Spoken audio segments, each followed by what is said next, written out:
नमस्कार. ज्ञान साधना मीडियामध्ये सर्वांचं मनापासून हार्दिक हार्दिक स्वागत. आज विशेष म्हणजे कर्नाटक राज्यामध्ये सीएम बदलावण्याचे वारे मोठ्यानं फिरत आहेत. कर्नाटक राज्यामध्ये ज्या घडामोडी घडत आहेत त्या देशभरामध्ये अतिशय मोठ्या प्रमाणामध्ये सीएम बदलाचे वारे चालू आहेत आणि सिद्धरामय्या मुख्यमंत्री जे आहेत ते आपलं पदभार सोडणार की DK शिवकुमार सिद्धरामय्याचं पद मुख्यमंत्री पद घेणार आहेत का घेतात की नाही अशी चर्चा अतिशय मोठ्या पद्धतीने चालू आहे. आणि कर्नाटकामध्ये सीएम बदलाचे वारे प्रत्येकाच्या मनामनात घर करून असा विषय रंगलेला आहे. तर खरोखरच हा विषय कर्नाटक राज्यामध्ये कशा पद्धतीने चालू आहे तर वेगवेगळ्या प्रकारचे आम्ही बेळगावमधील काँग्रेस भवनमध्ये आम्ही थांबलेलो आहोत. वेगवेगळे काँग्रेस विभागातले वेगवेगळे कार्यकर्ते आहेत, सर्वसामान्य नागरिक आहेत. त्याच्यामध्ये त्यांच्या प्रतिक्रिया काय आहेत आपण पाहून घेऊयात. कर्नाटक राज्यामध्ये गेल्या 3 वर्षापासून काँग्रेसचं सरकार आहे आणि पंच हमी योजनेचा चांगल्या पद्धतीनं त्यांनी योजना यशस्वी करण्यामध्ये यशस्वी झालेले आहेत. पण त्यांच्या राजकीय घडामोडीमध्ये अंतर्गत वाद असल्यामुळे ते पुन्हा चिघळलेला प्रसंग आज कर्नाटकमध्ये दिसण्याचा प्रयत्न वेळोवेळी दिसतो आहे. पण सिद्धरामय्यांनी जे 3 वर्ष अतिशय चांगल्या पद्धतीचं कर्नाटक सरकार अतिशय चांगल्या पद्धतीने चालवण्याचा प्रयत्न केला, यशस्वी केला. पण आतली जे मनस्थिती आहे, आतली जे आपलं वैयक्तिक मतभेद आहेत असतील असे त्याच्यावर दिसून येत आहेत. पण या प्रसंगानुसार सीएम बदलणार की राहणार, सिद्धरामय्या मुख्यमंत्री राहणार की जाणार आणि DK शिवकुमार मुख्यमंत्री होणार की काय अशी संकल्पना असे शंका व्यक्त होत आहेत. आणि आमच्या बरोबर रश्मी सर या बेळगावमधले अतिशय जाणकार सामाजिक चळवळीमधले काम करणारे आहेत. वेगवेगळ्या सामाजिक चळवळी, निवडणूक आणि वेगवेगळ्या पक्षामध्ये त्यांनी चांगलं कार्य केलं. त्यांचा हातखंडा आहे, राजकारणामध्ये चांगला अतिशय त्यांचा हातखंडा असलेला व्यक्तिमत्व म्हणजे आमच्या रश्मी सर आहेत. रश्मी सर, आज कर्नाटक राज्यामध्ये अतिशय चांगल्या पद्धतीनं वेगवेगळ्या प्रकारचे सीएम बदलाचे वारे चालू आहेत आणि राजकारणामध्ये एक वेगळ्या प्रकारची माहोल, वेगळ्या प्रकारचा आयाम बदलण्याचा प्रयत्न सध्या चालू आहे. तुम्ही बेळगावमध्ये होणारं राजकारण असेल, कर्नाटक राज्यामध्ये होत असणारं राजकारण असेल आणि सिद्धरामय्या मुख्यमंत्री जे आहेत ते बदलणार की DK शिवकुमार मुख्यमंत्री पदाची शपथ घेणार असा संभ्रम आज कर्नाटक राज्यामध्ये प्रत्येकाच्या मनामनात घर करून आहे. तर तुम्ही काय सांगू शकाल आणि तुमचं नाव आणि तुम्ही काय सांगू शकाल? सर्वप्रथम मी तुम्हाला एक गोष्ट सांगू इच्छितो की तुम्ही मुलाशी म्हटला की ते वाद चाललं. तुम्हाला सर्वप्रथम एक मी गोष्ट क्लिअर करतो की आमच्या पक्षामध्ये कुठला वाद चाललेला नाही. प्रत्येक माणूस आपण अधिकारामध्ये यावं, आपण पण अधिकारामध्ये राहावं ही प्रत्येकाची इच्छा असते. माझी पण आहे, तुमची पण असेल, त्यांची पण असेल, सर्वांची एक इच्छा असते. DK शिवकुमार त्यांची इच्छा व्यक्त केलेली आहे आणि सीएम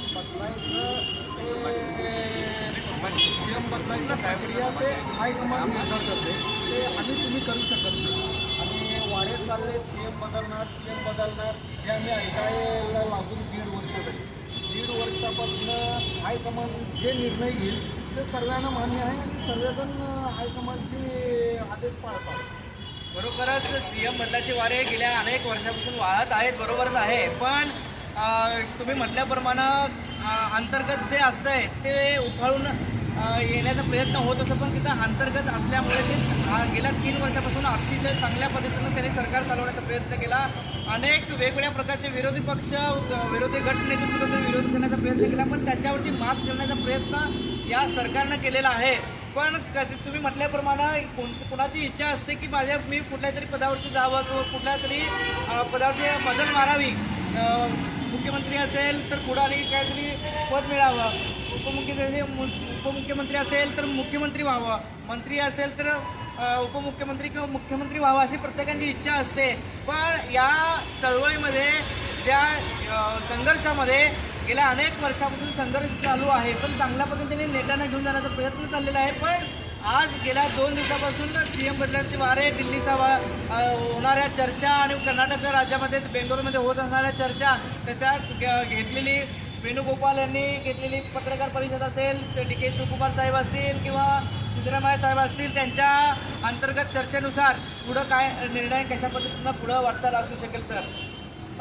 काल तुम्ही वेरिफिकॉल सरांची प्रेसमीट बघितलं असेल. त्यांनी क्लिअर सांगितलेलं आहे की नायकत्व बदल करणार नाही. नायकत्व बदल करायची मीटिंग नाही. हे मीटिंग आहे फक्त एजन्सी आणि राज्यसभाची आहे आणि पुढे चालून SIR करायची त्याच्याबद्दल हे मीटिंग आहे. त्यांनी क्लिअर केलेलं आहे. तरी पण थोडेफार वारे चाललेत की CM बदलणार, CM चेंज होणार आणि प्रोटोकॉल चेंज होणार, हे सगळे वारे चालू आहेत. ते कसं आहे, आता जगामध्ये एक गोष्ट तुम्ही लक्षात घ्यायला पाहिजे, मारणाऱ्याचा हात धरू शकतो, बोलणाऱ्याचं तोंड करायला येईल. अगदी बरोबर. त्यासाठी बोलणारे लई बोलतात, परंतु जे नायकत्व बदल करायचं आहे ते हायकमांडच्या हातात आहे आणि हायकमांड करू शकते. आणि सर्वप्रथम आमचं काँग्रेस पक्ष जो आहे हे कार्यकर्त्यांचा पक्ष आहे. कार्यकर्त्यांनी बांधलेला पक्ष आहे, कार्यकर्त्यांना रिस्पेक्ट देणारा पक्ष आहे. तर हायकमांड पण कुणाला पण नाराज न करता कार्यकर्त्यांची काय इच्छा आहे त्यांनी सगळ्यांचं ऐकून घेऊन काय जे लोकांचं भलं होतं आहे ते त्यांनी निर्णय घेतले. अगदीच बरोबर. आमच्यासोबत परत एक कार्यकर्ता इकडे आहेत.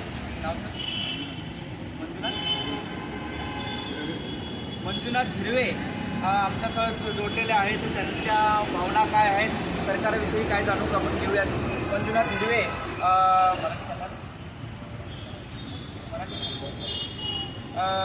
मंजुनाथ हिरवे यांना विचारू इच्छितोय, आज CM बदलाचे वारे पण चालू आहेत. प्रत्येक मीडियामध्ये, प्रत्येक क्षेत्रामध्ये, प्रत्येक ह्याच्यामध्ये मीडियामध्ये अतिशय चांगल्या पद्धतीनं ते उठवून धरण्याचा प्रयत्न चालला आहे. सरकार कर्नाटक राज्यामध्ये वेगवेगळे सत्ता संघर्ष असेल, वेगवेगळ्या पदांची चर्चा असेल आणि CM बदलाचे वारे असतील, तर तुम्ही काय सांगू शकाल? आता बघा ते लय दिवसापासून चालूच आहे की CM बदलणार. हे हायकमांड निर्णय फायनल डिसिजन आहे. तर सरकार चांगलं चालू आहे. सिद्धरामय्या साहेब आहे हे चेंज करून DK शिवकुमार साहेबांना CMचं हे आवापावा चाललं आहे. त्याच्यामुळे ते आता ही परिस्थिती म्हणजे चांगला आहे. कर्नाटकमध्ये काँग्रेस सरकार म्हणजे चांगलं हे डिसिजन चांगला आहे. पण हे योजना केल्या ते करून ते चांगलं चाललेलं आहे. ते आता आम्हाला वेणुगोपाल सरांचे हे बघितले, पत्रकार परिषद बघितले आणि लोकांनी पण स्टेटमेंट दिलेलं आहे. आता काय ते CM बदलायची काय हे नाही, कुठली आवश्यकता काही नाही. आता फक्त राज्यसभा आणि हे MLCची आवश्यकता आहे ते एवढं बघायची.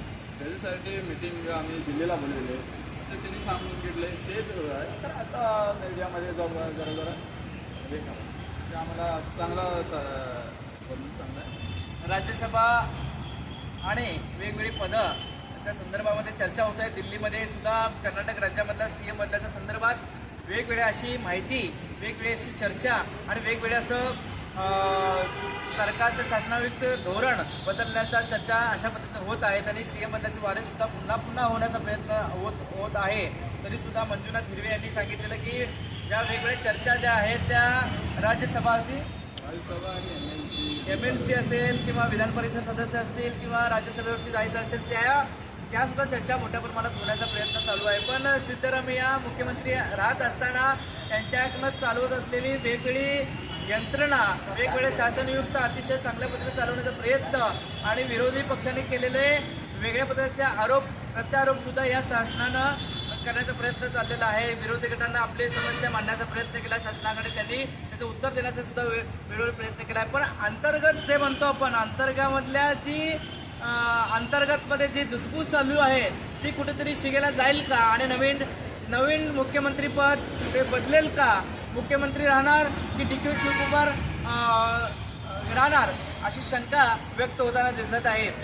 आज कर्नाटक राज्यामध्ये राजकीय घडामोडी मोठ्या वेगवान पुढे जाताना दिसते आहेत आणि तरच आपण यापुढे काय घडणार लगेच आम्ही लवकरच अपडेट माहिती देऊ. जर नवीन असाल तर ज्ञानसाधा मीडियाला तुम्ही लाईक करा, शेअर करा, कमेंट करा आणि जास्तीत जास्त संख्येने सबस्क्राईब करा आणि तुमच्यापर्यंत जास्तीत जास्त पद्धतीने माहिती लवकरात लवकर आम्ही पोहोचू नक्कीच. अशी कर्नाटक राज्यामधली विशिष्ट अशी चळवळ, विशिष्ट असे काँग्रेस सरकारमध्ये चाललेले CM बदलाचे प्रयत्न हे यशस्वी होतात की थांबतात हे पाहूया आपण.